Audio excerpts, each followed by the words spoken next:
Bonjour, je m'appelle Natacha Bergeron du Réseau Santé Alberta. Le 28 février dernier, nous avons tenu la 3e édition de la Journée de la santé. L'événement s'est déroulé partout en Alberta, notamment à Edmonton, Calgary, Grande Prairie, Bonnyville et Red Deer. Pour l'occasion, nous avons invité des conférencières et conférenciers à venir partager leurs réflexions sur la santé et sur les enjeux liés à l'accès aux services des soins pour la communauté franco-albertaine. L'événement a été très apprécié. Toutefois, plusieurs participants sont restés un peu sur leur faim. Certains auraient aimé poser davantage de questions, tandis que nos invités auraient souhaité poursuivre les échanges. Nous avons donc eu l'idée de prolonger l'expérience de la Journée de la santé en réinvitant quatre de nos conférenciers qui ont généreusement accepté de poursuivre la discussion en répondant aux questions du public restées en suspens. C'est donc avec grand plaisir que je m'entretiens aujourd'hui avec Dave Cloutier, infirmier autorisé. Au cours de cette entrevue, nous aborderons l'accessibilité des soins, certains enjeux qui peuvent survenir, ainsi qu'un portrait actuel de la pratique. Bienvenue Dave, merci d'avoir accepté de nous rencontrer. Les premières questions touchent un peu ton parcours et ta motivation. Donc, qu'est-ce qui vous a inspiré à vous engager dans la promotion des soins de santé en français en milieu rural? Si je retourne comme vraiment à la langue française, donc la langue française est ma langue maternelle. Ça a toujours été une partie importante de ma vie. Même en déménageant en Alberta, on a dans un milieu plus anglophone, on a toujours comme priorisé le français à la maison. On parlait en français à la maison. J'ai continué mes études au secondaire dans une école francophone au nord de l'Alberta, puis fait mes études en tant que possible en français au campus Saint-Jean. Puis par après, ça a donné que j'ai été dans des écoles anglophones.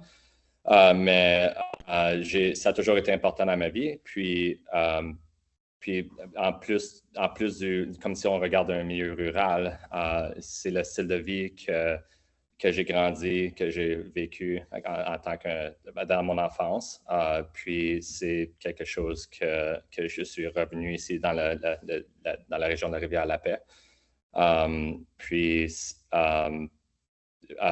le fond, si je mets les deux ensemble, donc c'est notre demeure ici dans un milieu rural.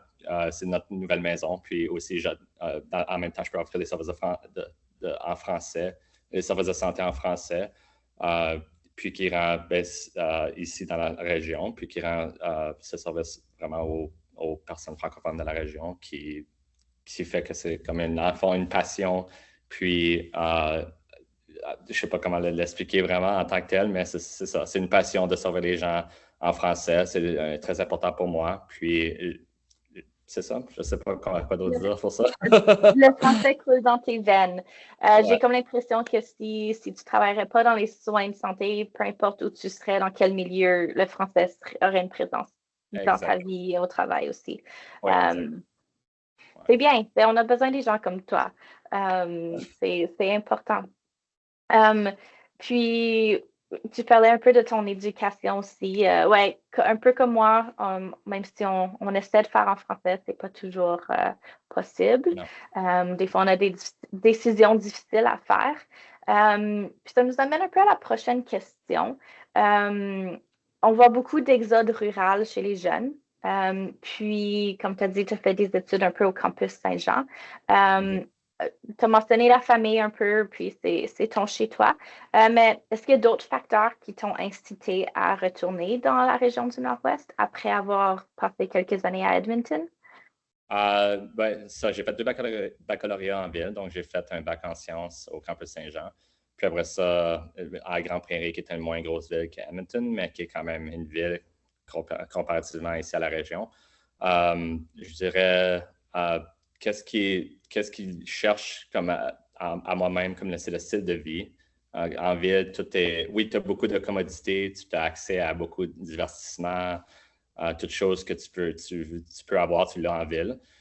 Mais il manque, c'est un petit peu trop rapide le style de vie. Tu as toujours des gens, tout le monde, la ville est toujours réveillée, c'est pas aussi proche de la nature. Ici, comme on favorise les exercices en plein air, on est toujours dehors. On regarde les différentes saisons avec les champs, donc les semences, on regarde les fleurs du canola pousser, puis pendant l'été. Puis je ne sais pas, c'est différent dans ce style-là. La vie, comme la vie urbaine n'est pas pareille. Puis aussi les gens de la communauté, le monde sont chatoyants, ils sont contents de te voir aussi à l'hôpital. Puis tu te sens comme si tu fais un plus gros impact sur la communauté, je dirais, en même temps. Donc, je dirais que ce serait ces raisons-là en particulier qui me fait que. Ouais.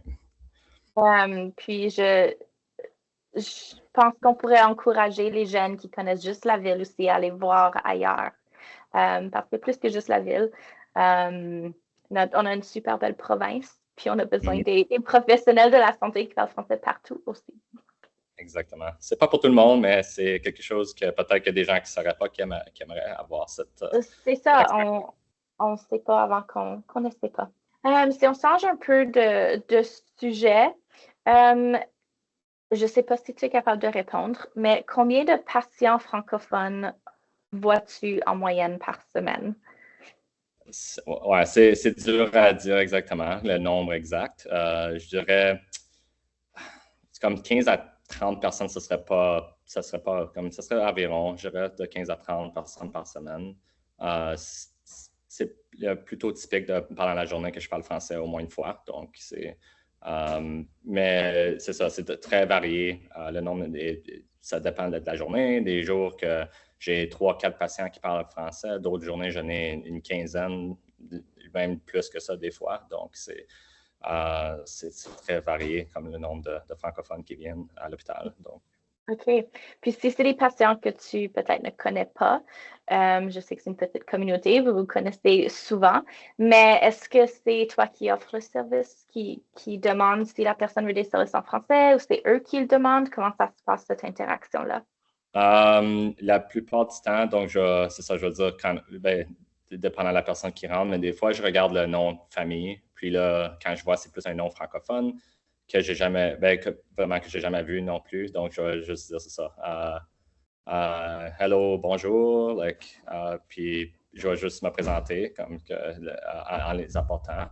Puis des fois, je vais entendre un petit accent, peut-être qu'ils ont de la misère à comprendre quand je parle en anglais, vite, vite. Puis là, je vais essayer le français. C'est comme, comment puis-je vous aider aujourd'hui? Puis dépendant de la personne, si elle est claire et elle commence à parler en français, c'est là que je vais continuer en français. Ça dépend vraiment de personne à personne. Et puis la plupart des gens que je vois, je connais, donc je vais commencer en français, mais si je ne connais pas, c'est plus, ça dépend de la personne. Puis il y en a qui ils parlent très bien français, mais ne veulent pas vraiment communiquer en français, donc je vais continuer à parler en anglais dans ces moments-là. Mais c'est varié, ouais. Oui, respecter la volonté du patient. C'est souvent ce que moi j'entends aussi en tant qu'agent de développement dans la région, c'est ils sont habitués de parler en français, mais ça fait tellement d'années qu'ils communiquent en anglais pour les soins de santé. Et donc, ils vont continuer en anglais ou un mélange de anglais, français, le franglais, pour qu'ils soient plus à l'aise pour s'assurer de bien comprendre qu'est-ce qui se passe. Mais c'est super que tu puisses offrir ça dans ta région. Ensuite, on a quelques questions sur l'accès aux services en français. Cette question-ci porte sur le service de HealthLink, le 8111 et le 9111. Donc, sais-tu si le service 811 et 911 est offert aussi en français? Je peux dire que oui. J'ai fait de la recherche aussi, faire certain, mais oui, en appelant le 811, quand tu mets le numéro sur le téléphone, ils vont dire, je pense, c'est appuyer sur la touche 2 pour choisir la langue. Puis tu peux juste dire français, s'il vous plaît. Puis un opérateur va être comme jumelé à l'appel, mais si l'opérateur ne parle pas en français, il va avoir un service d'interprétation, donc une personne qui va interpréter, qui va faire la traduction pendant l'appel avec l'infirmier puis le patient. Le 911 est pareil, soit que un opérateur qui va, quand tu appelles, tu dis que le français, s'il vous plaît, que je veux parler français, puis un opérateur soit bilingue qui va répondre à l'appel ou encore là, il va y avoir un service de traduction qui est une personne qui va traduire pour l'appel en même temps que l'appel se fait pour faire sûr que l'information est bien, bien communiquée dans le fond, que tous les gens se comprennent, qui peuvent Oui. savoir c'est quoi la situation. Donc, ouais. OK, super, c'est très intéressant. J'ai aussi fait des recherches et le 811, le service est offert en plus de 420 langues, en fait. Donc, il y a beaucoup plus que le français. Et pour le 911, c'est super aussi parce que souvent, c'est des situations de crise. Puis, ça peut arriver à des gens d'oublier de parler comment on parle notre deuxième, troisième langue. C'est notre langue maternelle qui revient dans des situations comme ça. Donc, très utile à savoir. Merci, Dave. Cette question-là, je ne suis pas certaine si tu es capable d'y répondre non plus, mais comment les ambulanciers et la GRC bilingues sont-ils identifiés et référencés aux besoins?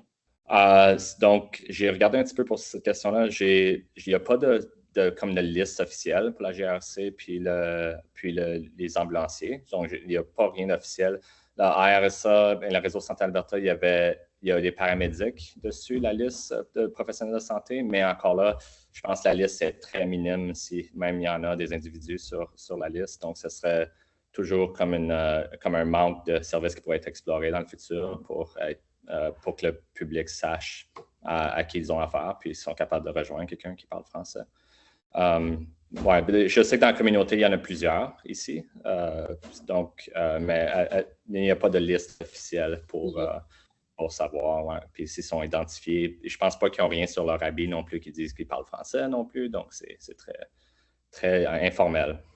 Oui, quelque chose à travailler, mais pour les patients, s'ils sont dans l'ambulance, ils peuvent toujours demander. Vous n'êtes pas garanti d'avoir des services, mais ils peuvent demander. Hein. Si on ne demande pas, on ne sait pas que le besoin est là. Ensuite, si on passe un peu au niveau de la santé mentale, est-ce qu'il y a des travailleurs sociaux, j'imagine à l'hôpital, où tu travailles, qui sont présents pour intervenir en français? Mais pas à notre hôpital en tant que tel. J'essaie de penser aux travailleurs sociaux où on est en ce moment. Mais encore là, ce serait plus les services de traduction qui sont offerts avec Alberta Health Services qui peuvent comme aider dans ces situations-là avec les gens. Il y a aussi, je sais que sur le répertoire de professionnels de Réseau Santé Alberta, il y en a. Si c'est quelque chose qu'ils peuvent faire en dehors de l'hôpital. Aussi le 211, appeler le 211, tu peux rejoindre les personnes comme les travailleurs sociaux qui parlent français aussi à partir de là avec ces ressources-là. Encore là, à l'extérieur de l'hôpital. Donc, à l'hôpital, ça va dépendre de site, comme d'hôpital à hôpital spécifique. Peut-être qu'il y en a des travailleurs sociaux qui parlent français à ces sites-là. Nous, je ne pense pas, parce qu'ils viennent de High Prairie, si je suis. Ouais, donc, il n'est pas sur le site en tant que tel. Mais... Puis, sais-tu s'il y a des formations dans la région du Nord-Ouest pour les soins infirmiers, mais en français? Très limité ou inexistant en ce moment. Ouais, ce serait quelque chose encore là qui serait à travailler pour les professionnels de santé pour avoir comme plus d'expérience, puis les aider à faciliter la communication en français en santé. Parce qu'il y a beaucoup de termes médicaux qui sont très... Bon, c'est difficile à savoir si tu es en français ou en anglais. C'est pas nécessairement pareil. Donc, en ce moment, non, il n'y en a pas vraiment, même aucun en français en ce moment. Puis là, je dirais en Alberta. Je vois qu'il y en a, des fois, il y en a dans d'autres provinces que tu peux aller comme un séjour, dans le fond, une couple de jours de formation, mais en ce moment, je n'ai pas vraiment vu, puis je ne me suis pas fait dire qu'il y en a. Donc, ouais. Si je peux me permettre, au campus Saint-Jean, il y a un programme de soins infirmiers bilingues. OK. Oui. La cohorte est assez petite et donc c'est très compétitif à chaque année. Mais encore une fois, c'est bilingue parce que pour tous les professionnels de la santé dans la province, c'est super d'avoir le français, mais l'anglais on est obligé d'avoir l'anglais aussi. Ouais. Mais je sais qu'à la Polytechnique du Nord-Ouest à Grande Prairie, Northwestern Polytechnic, il y a le programme de soins infirmiers, c'est là que tu as été. Il est en anglais, mais au moins dans la région, on peut tout de même avoir, il y a ce programme-là. Oui. Puis souvent, les institutions offrent aussi des cours de français, même si ce n'est pas relié à la santé. L'étudiant peut poursuivre quelques cours quand même, malgré ça.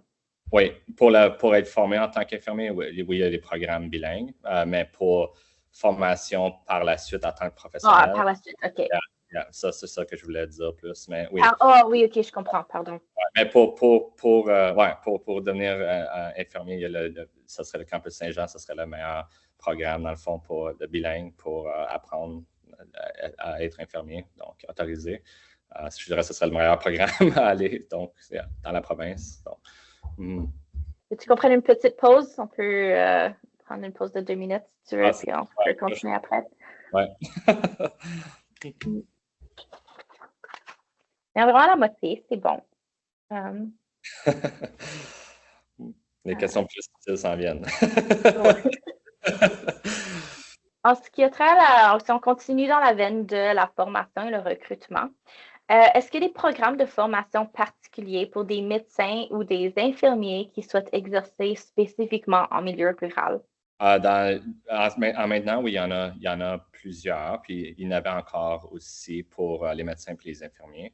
Je sais que comme le Alberta Medical Association, donc pour les docteurs, il est appelé le RRNP, qui est Rural Remote Northern Program. Puis il y a des choses comme ça qui aident. Puis le RPAP aussi, qui est le Rural Health Professions Action Plan, qui offre aussi des programmes pour les docteurs puis les infirmiers pour les milieux ruraux. Donc, comme il y en a un, c'est comme GEM Scores, c'est quelque chose avec comme les soins de santé urgents qui est offert. Il y a aussi comme le Rural Physician Locum Services qui aide aux docteurs dans des villes, dans le fond, de venir faire comme offrir leurs services dans les hôpitaux qui ont besoin, mettons, d'un docteur pour une fin de semaine, par exemple. Donc, donc ça, c'est comme des choses comme ça. Puis, ils ont la même chose aussi pour les infirmiers, qu'il y a Locum Services qui appellent, qui viennent à l'hôpital remplir les positions qui sont absents pendant des petits bouts de temps, que peut-être qu'il y a des vacances ou maladies ou quelque chose qui se passe.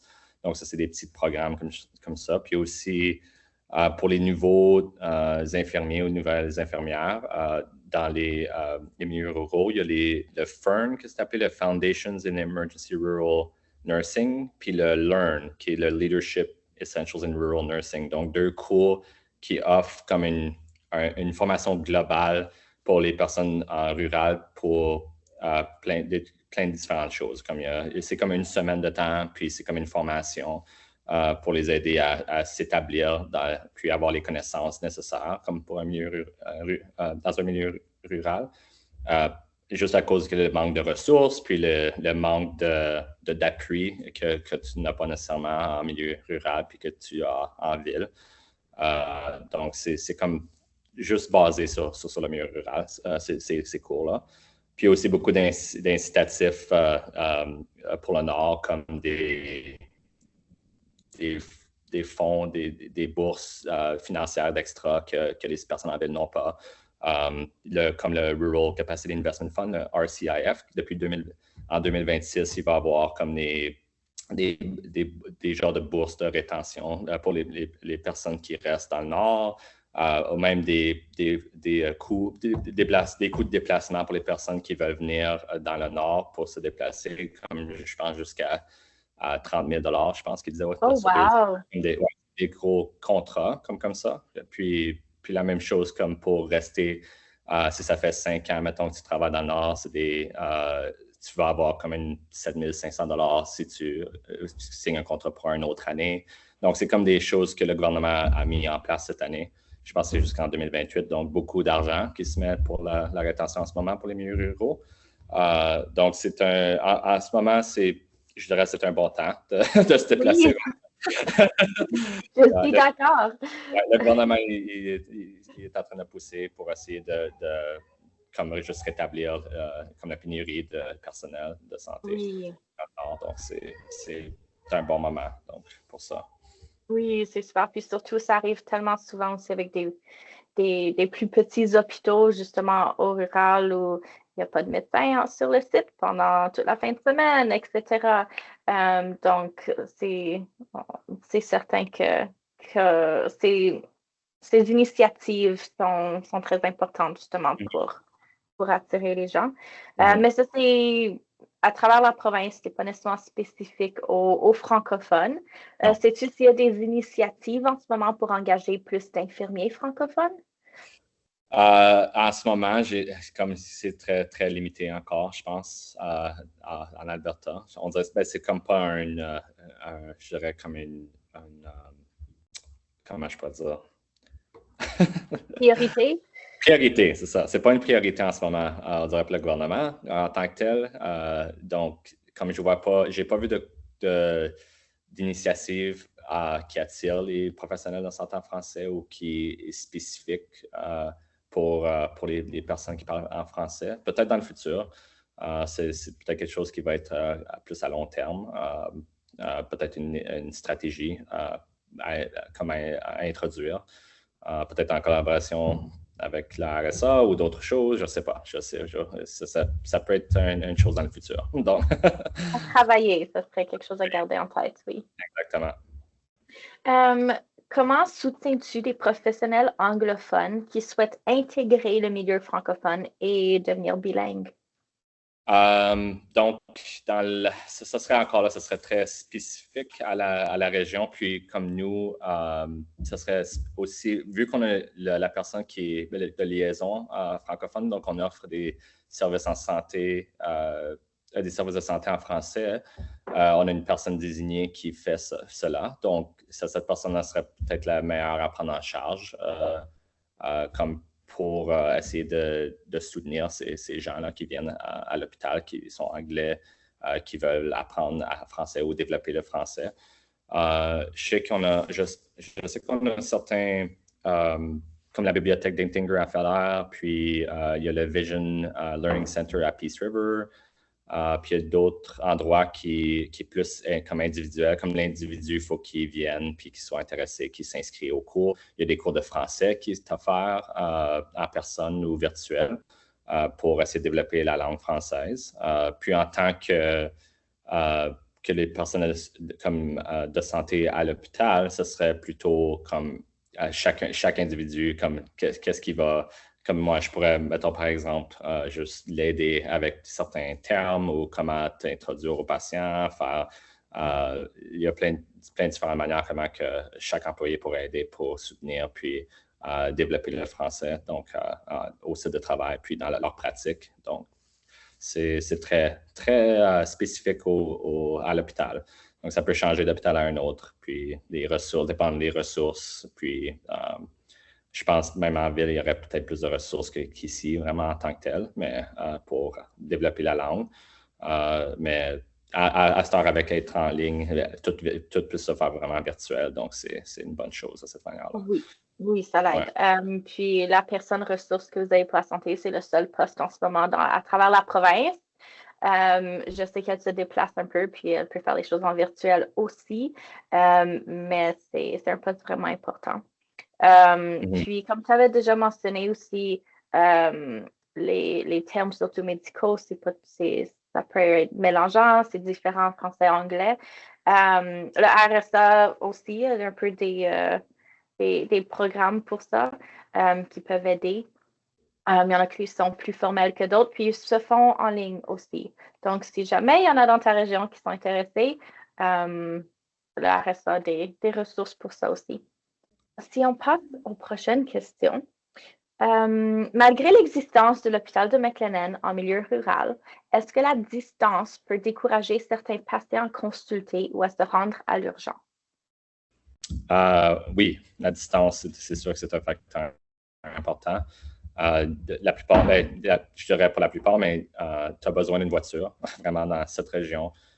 Donc, les personnes qui n'ont pas la capacité de se déplacer parce qu'ils ne connaissent personne, sont isolés, est une barrière définitivement à l'accès aux soins.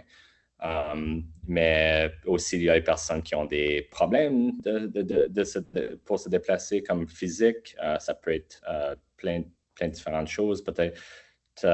Mais je dirais la distance, c'est sûr que c'est une barrière à l'accès de soins. Même si l'hôpital est en milieu rural, il faut quand même voyager des personnes 45 minutes à 1 heure pour venir nous voir, peut-être plus que ça pour certaines. Donc, la région qu'on couvre, le Smoky River, il y a beaucoup de gens qui viennent à l'extérieur aussi, qui est plus qu'une heure, même il y en a jusqu'à 2 heures de route qui viennent. Wow. Est-ce que c'est parce qu'ils aiment mieux les soins qu'ils reçoivent ici à McLennan? La plupart du monde, c'est ça qu'ils vont dire. C'est, on préfère McLennan au-dessus d'autres hôpitaux. Donc, C'est bien. Pareil, c'est bien occupé, mais yeah. Puis, j'ajouterais aussi l'hiver. Les hivers sont longs, puis les routes sont pas toujours belles en hiver. Donc, je suis certaine que ça peut affecter la décision des patients à consulter ou non. Yeah. Puis, il y a des gens qui vont rester à la maison, peut-être avec des gros problèmes, puis qui n'appellent pas nécessairement le 911. Puis, c'est ça. Je dirais ça l'est une barrière à l'accès. Puis, c'est juste une réalité dans n'importe quel milieu rural. Donc, c'est une réalité qui est présente, puis bon, je pense pas que tu peux vraiment passer à côté de ça. Donc, la distance, c'est ça que c'est ici. Donc, c'est pas à la porte. Pensez-vous que dans les prochaines années, l'hôpital deviendra trop petit pour répondre aux besoins de Smoky River de la région? C'est dur à dire comme question. Donc, dans les dernières années, on a, comme si je regarde ici, j'avais marqué des numéros, comme en 2021, il y a eu environ 7368 personnes qui ont visité l'urgence. En 2025, il y a plus de 10 626 personnes qui sont venues à l'urgence. Donc, déjà, un gros taux d'augmentation là. Puis, je dirais que ça s'en vient pour être plus encore en 2026. Donc, il y a définitivement plus de gens qui viennent à l'hôpital. Mais est-ce que c'est une raison de grossir l'hôpital? Peut-être pour la capacité, comme on avait juste 20 lits. Donc, puis, qu'est-ce qui arrive aussi? Les villes ils font des transferts aussi dans les milieux ruraux. Ils renvoient les patients pour essayer de faire libérer des lits en ville. Donc, on est toujours quasiment à pleine capacité à l'hôpital, qui fait que est-ce que c'est parce qu'on a rendu avec plus de besoins? Est-ce qu'on a besoin d'un plus gros hôpital ou un agrandissement de nos soins aigus? Puis, peut-être dans le futur, ce serait quelque chose qui serait quelque chose à contempler. Puis, peut-être que le gouvernement pourrait soit faire des nouveaux hôpitaux ou agrandir certains hôpitaux avec le montant de population. Donc, c'est dur à dire. Donc, ça peut aller de l'autre côté qu'il y ait moins de gens en milieu rural, peut-être à long terme. Donc, c'est ça. C'est dur à dire. Oui, on peut pas savoir. Mais il y a aussi est-ce que les patients sont tous... est-ce que tous les patients qui ont vraiment besoin des soins aigus ou ça pourrait être des soins primaires, mais ils n'ont pas de médecin de famille? Exactement, oui. Il y a beaucoup de gens ils manquent de soins primaires. Donc, c'est comme un peu une clinique j'appelle comme un glorifié, comme un peu. Donc, ils viennent à l'urgence parce qu'ils n'ont pas de docteur de famille, puis ils n'ont pas été capables de se faire voir pendant 2 mois de temps par le docteur de famille. Donc, ils viennent voir le docteur à l'urgence. Donc, ça l'inclut peut-être qu'en ayant ce soin primaire-là, plus de préventatif. Puis, ça serait peut-être réduire le nombre de patients à l'hôpital. Donc, c'est très vrai. Plusieurs professionnels mentionnent au RSA de devoir assumer des tâches de traduction, ce qui affecte leur pratique. Est-ce que c'est une réalité que tu observes toi aussi? Je dirais que ce serait comme qu'est-ce qui va être dur à naviguer avec avoir plus de tâches de traduction, c'est que notre charge est déjà plutôt lourde.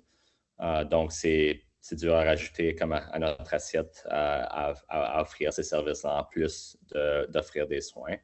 Mais je dirais que c'est avantageux aussi pour le patient.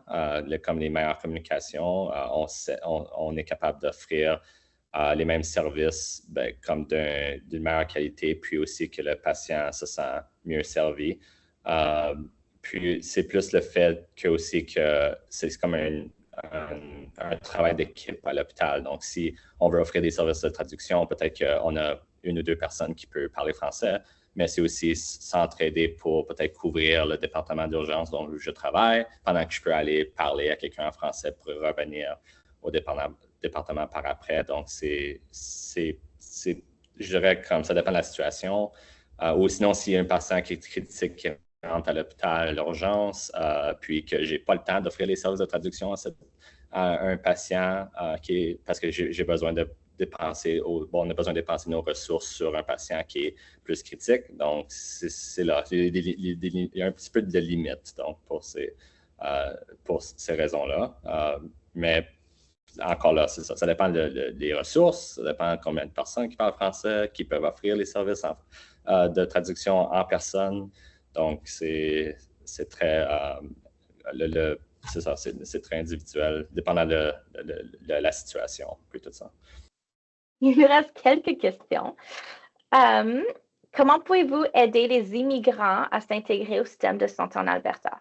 Proportion, oui, il y a moins d'immigration vu que la population est moins grosse, mais si on regarde comme le Manoir du Lac, puis même depuis les dernières années, je dirais qu'il y a beaucoup plus d'infirmiers et infirmières qui ont immigré dans la région, soit de l'Inde, des Philippines ou autres pays, puis qui ont besoin de support surtout les premiers mois pour s'établir. Puis c'est là qui peut être plus difficile avec les ressources. Donc, comme à McLennan, il n'y a pas beaucoup d'endroits. Maintenant, on a un hôtel qui est proche de l'hôpital, donc qui est un bon début. Mais comme maison à louer, il n'y a pas beaucoup de maisons à louer en tant que telles. Puis encore là, est-ce qu'on n'a pas de personnes dédiées qui va supporter ces personnes-là qui viennent d'ailleurs? Donc, c'est comme un peu de travail communautaire. Donc, il faut comme, faire ça que les personnes sont établies. Puis aussi, comme on a le Manoir du Lac, qui est l'autre côté de la rue de l'hôpital. C'est un établissement privé. Puis, il y a beaucoup de personnes d'ailleurs qui viennent, mais c'est pas mal transient. Comme il reste peut-être 3 mois, ils retournent dans leur pays, ils reviennent. Donc, je dirais qu'il y a beaucoup de. Le taux d'immigration puis de nouveaux arrivants dans la communauté est quand même assez grand depuis les dernières années. Puis aussi, comme j'avais parlé dans la présentation, les IEN, ce qu'ils appellent, c'est comme les International Nurses qui viennent, qui se font. Des fois, je trouve qu'ils ne sont pas assez bien supportés pour. Puis c'est peut-être une des raisons pour lesquelles ils ne restent pas assez longtemps. C'est ça. Ouais. Puis peut-être qu'il manque de ressources ou de soutien pour eux et leurs familles qui viennent dans la région. Donc, je dirais que ce serait un problème en tant que tel, comme le manque de ressources dans ce sens. OK. Ça, c'est le côté professionnel de la santé et leurs familles qui viennent. Mais est-ce qu'il y a comment est-ce qu'on pourrait aider aussi plus les immigrants, peut-être s'ils viennent en tant que patients, pour s'intégrer dans le système de santé? Est-ce que ça serait avoir quelqu'un qui puisse s'asseoir avec eux puis dire, OK, on va à l'urgence pour telle chose, on va essayer de trouver un médecin, ou une infirmière praticienne pour telle et telle chose. Comment on fait pour trouver un médecin de famille, peut-être qui parle notre langue? C'est vraiment, encore là, c'est spécifique à la communauté. Mais je sais que comme le réseau en immigration francophone de l'Alberta, comme le RIFA, ils ont comme des étapes à suivre, 91 étapes, quelque chose de même, qu'il y a comme un pamphlet pour aider, qui est peut-être quelque chose que la communauté peut comme faire affaire, comme ils ont comme des étapes. Mais je voyais encore là, c'est comme plus basé à Edmonton, comme les gros centres. Mais c'est toujours quelque chose comme dans une petite communauté, ce serait peut-être un individu, encore là, comme une personne de liaison qui va commencer puis aider ces gens-là à aller trouver un médecin de famille, à les enregistrer pour leur carte de santé, qui va tout faire les étapes pour essayer de comme les intégrer, puis les établir.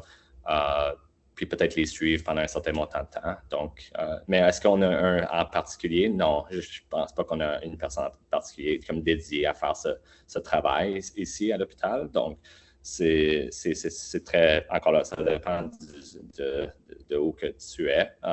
Mais je pense qu'il y a quelqu'un qui vient, ça serait comme, mettons, le personne de liaison, s'ils sont francophones, ça serait sûrement comme notre personne de liaison de service de santé en français qui viendrait les aider avec ces étapes à suivre. Donc. Question à propos de vaccins maintenant. Le vaccin pour la COVID est-il gratuit pour les personnes âgées atteintes de diabète? Oui.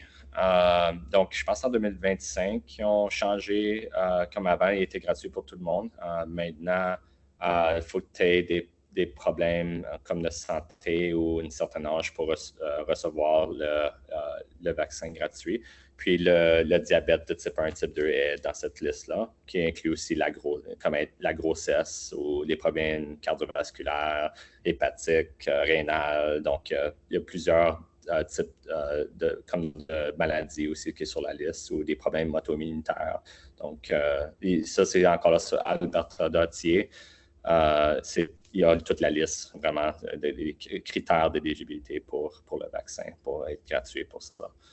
Quelles sont, selon toi, les priorités pour améliorer l'accessibilité aux services de santé en français en milieu rural?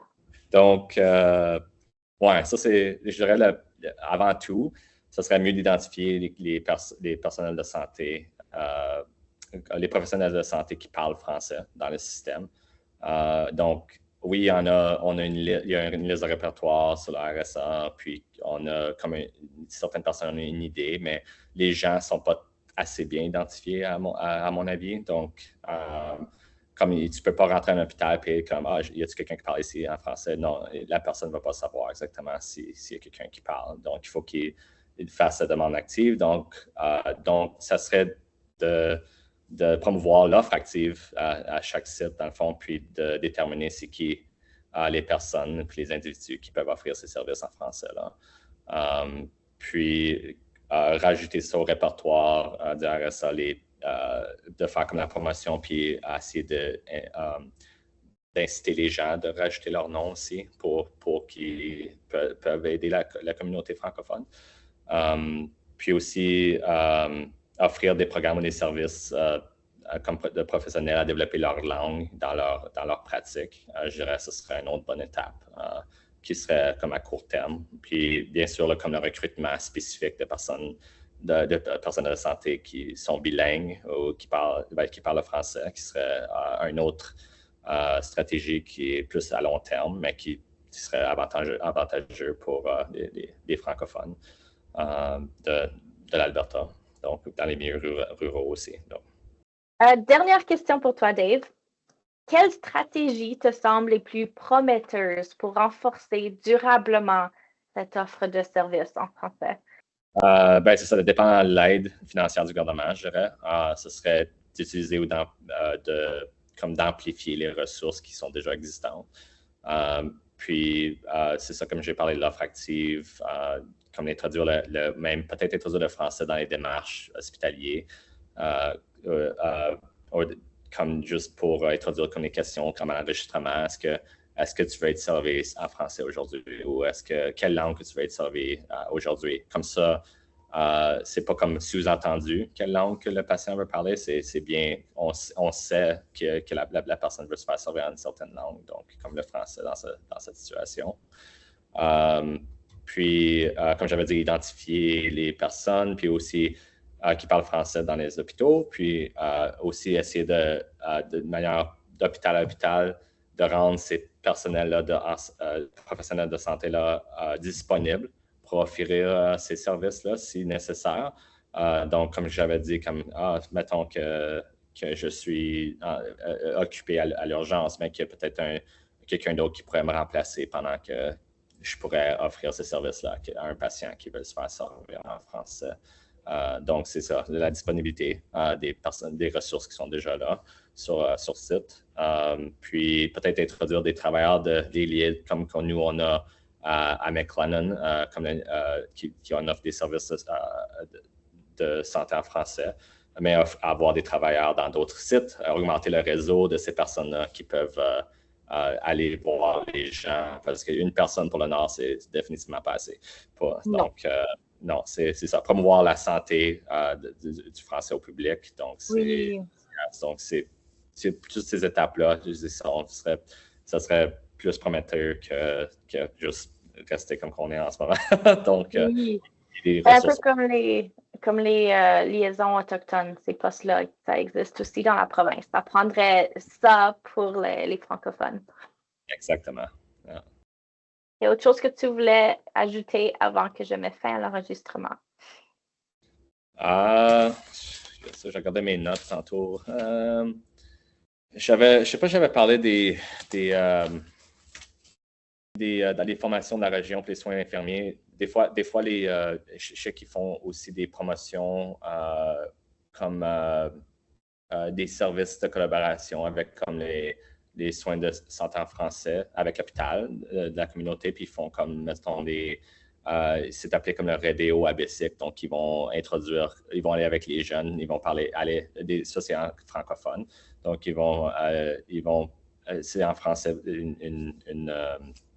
comme un événement qui vont pousser l'importance du port du casque comme en bicycle avec les jeunes. Donc, il y a certaines choses comme ça qui sont comme en place. Donc, puis qui est c'est très plaisant, puis c'est très fun pour les francophones de la région.